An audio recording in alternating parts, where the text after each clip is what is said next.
बहुत लोग ये सोचते हैं कि महाशिवरात्रि और शिवरात्रि में क्या भेद हो सकता है।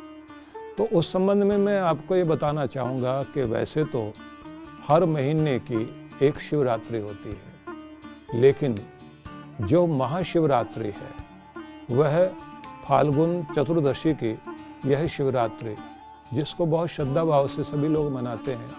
एक और शिवरात्रि होती है जिसको आप श्रावण शिवरात्रि बोलते हैं, जिसमें कांवड़ लेकर के श्रद्धालु भक्त गंगा जल लेकर आते हैं, भगवान शिव को अर्पण करते हैं। क्योंकि वो पूरा महीना ही भगवान शिव का महीना है, श्रावण मास है।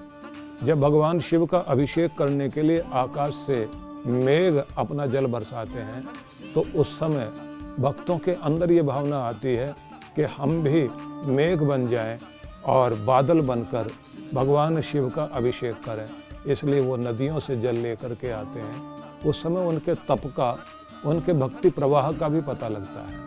क्योंकि भगवान की कृपा को पाने के लिए और भगवान का स्वरूप प्रसन्न करने के लिए आवश्यक है कि संयम भी रहे, तप भी रहे और हमारी एकाग्रता भी रहे और हमारी भक्ति भावना का भी पता लगे। इसलिए वो सारे रूप उस समय दिखाई देते हैं कि एक तपस्वी का भेष लेकर श्रद्धा भाव के साथ तपस्या करते हुए अनेक अनेक लाखों लाखों भक्त कांवड़ लेकर के अपने कंधे पर रख करके, और कांवड़ में उसके आप देखते हैं कि दो भाग तराजू की तरह से होते हैं, जिसका मतलब ये होता है संतुलन बना करके जीवन में चलना।